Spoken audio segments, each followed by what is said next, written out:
राजनीतिक जीवन की 2005 से तो हम लोग बीएसपी में हैं, लेकिन राजनीतिक में हमारी सक्रियता आई है 2017 के बाद।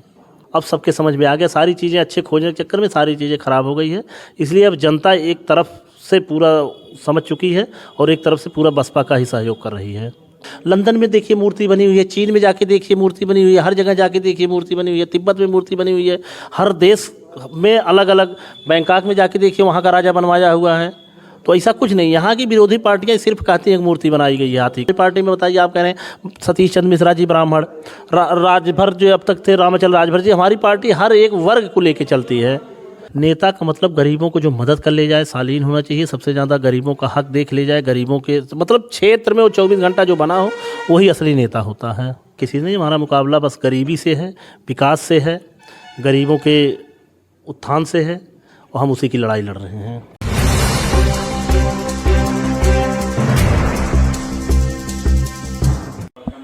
नमस्कार, आप देख रहे हैं अयोध्या भारती की चुनाव यात्रा। आज हमारे साथ एक नेता जी से मुलाकात हुई है और काफ़ी चर्चित नेता जी हैं क्षेत्र के। इन्हीं से जानते हैं इनका परिचय। नेताजी सुनील कुमार मौर्य, नगर पंचायत जहांगीरगंज से। कौन से पार्टी का समर्थन कर रहे हैं? समर्थन नहीं कर रहे हैं, बीएसपी पार्टी के ही हैं, समर्थन नहीं करते हैं। हम बहुजन समाज पार्टी से ही बिलोंग करते हैं। ऐसा भी सुनने में आता है कि आप पार्टियां भी बदलते रहते हैं। नहीं, ऐसी कोई बात नहीं। 1 साल के लिए बीजेपी में थे, 6 महीने के लिए जन अधिकार पार्टी में थे, बाकी हम बीएसपी में ही थे। पूरी 2005 से आज तक बीएसपी में ही रहे। बीच में क्या उनकी रणनीति नहीं समझ में आई, उनका बोल सकते हैं भाव नहीं समझ में आया, उनकी जो पॉलिसी वो नहीं समझ में, क्या नहीं समझ में आया, क्यों छोड़ दिया आपने? उनके काम करने के तरीके, विचारधाराएँ, उनके नियम कानून कोई चीज़ समझ में नहीं आई, इसीलिए हमने उनको छोड़ दिया। विचारधाराएं कैसी होनी चाहिए आपके हिसाब से? बहुजन समाज पार्टी की जो विचारधाराएं, उसी हिसाब से विचारधाराएं होनी चाहिए। गरीबों, मजलूमों और शोषितों, वंचितों की विचारधाराएं होना चाहिए। हमको गरीबों को लेके चलना चाहिए, पूंजीपतियों को लेके नहीं चलना चाहिए, जैसा बहुजन भारतीय जनता पार्टी कर रही है। आप देख रहे हो पिछले दिनों कितने जीएसटी के लिए कितने लोग परेशान थे, बाज़ारें बंद थीं। इस तरह नहीं होना चाहिए। सरकार को इस चीज़ को ध्यान देना चाहिए कि यही छोटे छोटे व्यापारी, छोटे छोटे जो हमारे समाज के व्यापारी बंधु, यही समाज को आगे ले जाते हैं, यही जो है गांव में मदद करते हैं, यही हमारे गरीबों को उत्थान करते हैं। अब जीएसटी 2 दिन का 3 दिन का छापा पड़ा था और 3 दिन बाज़ार बंद थी। इस पर सरकार को ध्यान देना चाहिए। हम यहाँ के जो लोकल विधायक जी हैं उनको ध्यान देना चाहिए और इसकी आवाज़ उठानी चाहिए, और हम भी आवाज़ उठाएँ हैं इसके लिए। राजनीतिक जीवन की शुरुआत कैसे हुई आपकी? राजनीतिक जीवन की 2005 से तो हम लोग बीएसपी में हैं, लेकिन राजनीतिक में हमारी सक्रियता आई है 2017 के बाद। सब समाज सेवा करने का ज़्यादा अवसर मिला और हम गरीब गांव में निकलने लगे, गरीबों के यहाँ जाने लगे, तो लगा कि जो हाथ जहाँ बंधे होते हैं कि हमको और ज़्यादा मदद की ज़रूरत है, तो लगा कि राजनीति के हिसाब से अगर हम शासन सत्ता में पहुंच जाते हैं तो गरीबों की और मदद हो सकती है। शायद जिसका हम 2-4 हज़ार रुपये देके करकट रखवा रहे हैं तो उसको हम आवाज़ दे पाते हैं। इसीलिए राजनीतिक करियर की शुरुआत हुई। बसपा का जो वनवास है, कब आप लोग मिलकर ख़त्म कर रहे हैं? काफ़ी टाइम से वनवास पे है बसपा। 2024 में ख़त्म हो जाएगा। मतलब 24 में केंद्र में सरकार आप बना रहे हैं। वनवास 12 साल का था, वो पूरा हो गया है। 2012 से 24 तक वो वनवास 12 साल का पूरा हो गया है। इतने टाइम से वनवास रहने का कारण क्या आपके हिसाब से है? जब पहले ज़माने में राजा महाराजाओं का होता था, सब कुछ राजा होते हुए भी उनको बदमाश झेलना पड़ता था। तो हम लोग तो, हमारी पार्टी तो गरीबों के हक के लिए लड़ती है। अब हमारी जनता है जो हमारे साथ थे, हो सकता उससे अच्छा वो खोजने में निकले और उससे भी उनको ख़राब मिलता गया। अब सबके समझ में आ गया, सारी चीज़ें अच्छे खोजने के चक्कर में सारी चीज़ें ख़राब हो गई है। इसलिए अब जनता एक तरफ से पूरा समझ चुकी है और एक तरफ से पूरा बसपा का ही सहयोग कर रही है, और बसपा फिर आएगी। आपके जो मुखिया हैं प्रदेश की, बहन जी मायावती जी, उन पे आरोप लगता रहता है कि उन अपने सरकार में वो बस अपनी मूर्तियाँ बनवाई, अपने पार्टी का सिंबल जो हाथी उसकी मूर्तियाँ बनवाई, बस मूर्तियाँ बनवाई और कुछ की नहीं। ऐसा आरोप लगता रहता है। इस पे आपका क्या कहना है? नहीं, मूर्तियाँ नहीं बनवाई, पर्यटक स्थल भी हो। सबसे गंदी जगह लखनऊ की थी और सबसे बढ़िया पर्यटक स्थल हो गया। वहाँ पर जाके देखिए आप, भोजपुरी से लेके हिंदी सिनेमा जगत तक के, मतलब शूटिंग तक के लोग करने आते हैं।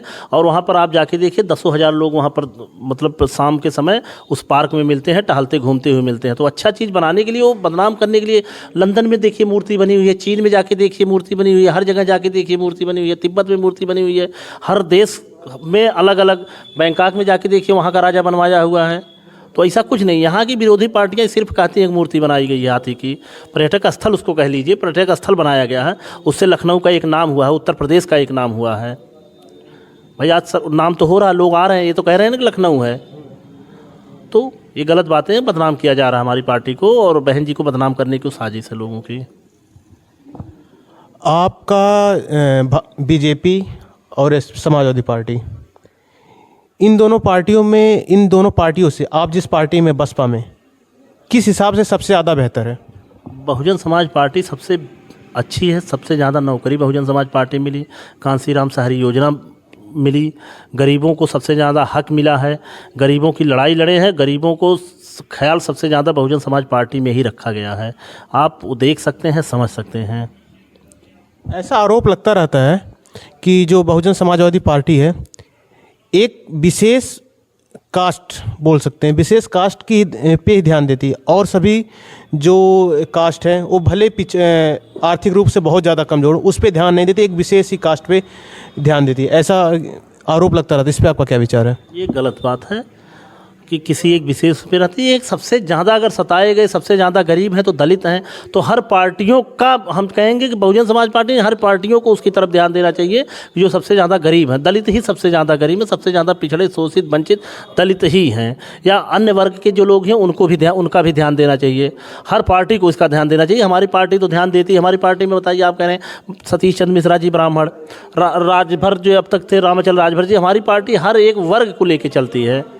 कौन नहीं हमारी पार्टी में? बताइए, सीमा समृद्धि कुशवाहा जी मौर्य समाज से हैं, और भीम राजभर जी हैं, राजभर समाज से हैं, माइनॉरिटी के तमाम शमसुद्दीन राइन साहब हैं, नौसाद अली साहब हैं। हमारी पार्टी तो हर समाज के लोगों को लेकर चल रही है और हर समाज का ख्याल कर रही है।